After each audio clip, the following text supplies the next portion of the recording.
out on a beautiful day in Plymouth Sound to test this, the Princess V39. It's a very important boat for Princess. It's the smallest boat that they currently build, and it's got to go toe to toe with the likes of the Sunseeker Portofino 40 and the Fairline Targa 38 GT. So let's jump up here into the helm seat and see how she performs out on the water.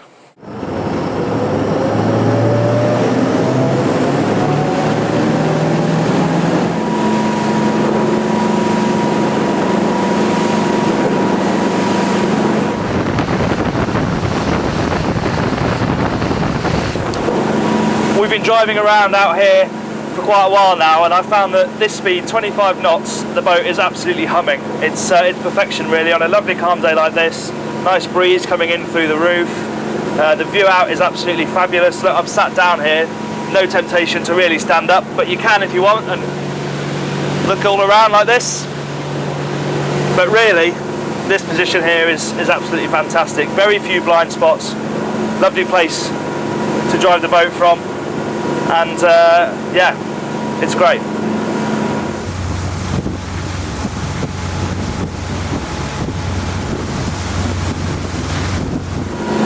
So this boat is fitted as standard with the Volvo Penta D6 330s and stern drives, which means that if you do want to throw the boat around a bit, it reacts absolutely superbly. 2.5 turns lock to lock. The steering is super smooth, the boat feels great when it turns, it heels over nicely but not too much, loads of grip, and on this extremely calm day there's a lot of fun to be had with throwing this boat around.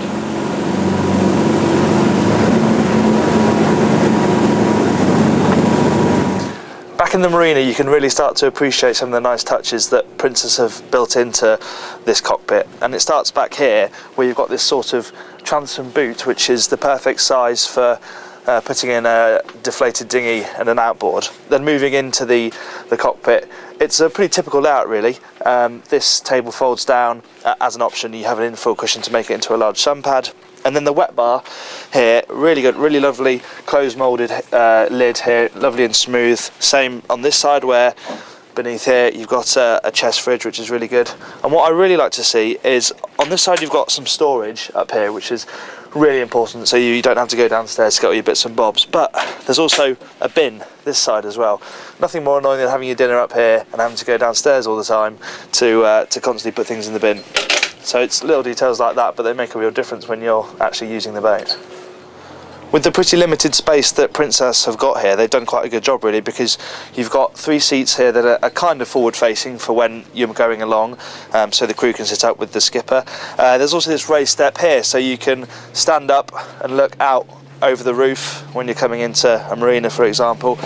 And there is this bit up here which means you can recline and look backwards, so you've got seating, chaise lounge and a platform all in one little area, plus of course this handhold here.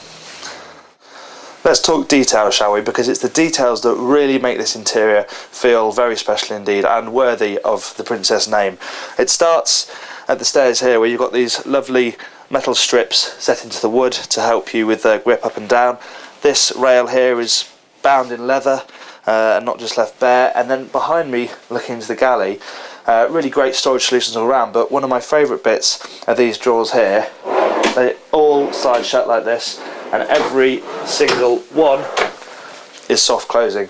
Really, really nice attention to detail. There's other things as well, like this here, chopping board on one side, and obviously a sink cover on the other. And Princess have even thought about what you do with this if you don't want it on the worktop, and there's a specially made slot down here just for the cover. This is a cracking little cabin, the amidships cabin on the V39. As you can see, 2 berths here. It's not an option. It's not fitted on this boat, but there is an option to have these two so they can slide together and make a double. Elsewhere, plenty of light from the oversized ports, one on each side, obviously with ventilation inside as well. And what's really nice about this cabin is you've actually got full standing headroom for someone of my height at the end of the bed. Usually in a cabin like this you only get that by the door, so to be able to get changed at the end of the bed is a real advantage. Moving into the forward cabin, and much like the mid cabin, headroom is plentiful again, loads and loads of room in here, plenty of space at the end of the bed to get changed as well. And you'll also find some of the storage here in the shape of these big drawers, 2 of them underneath the bed. There's also a large hanging locker behind me here, and of course sort of cubby storage, 2 on both sides next to the bed as well.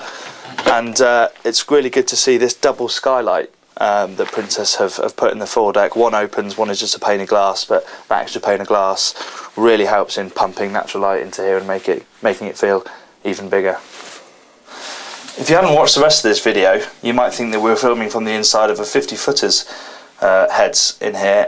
It really nicely done. You've got a proper shower door here, and just really nice touches like the lovely Peridin Rose sink, these great taps, these accessories here, loads of storage behind the mirrors. It really is very classy stuff indeed.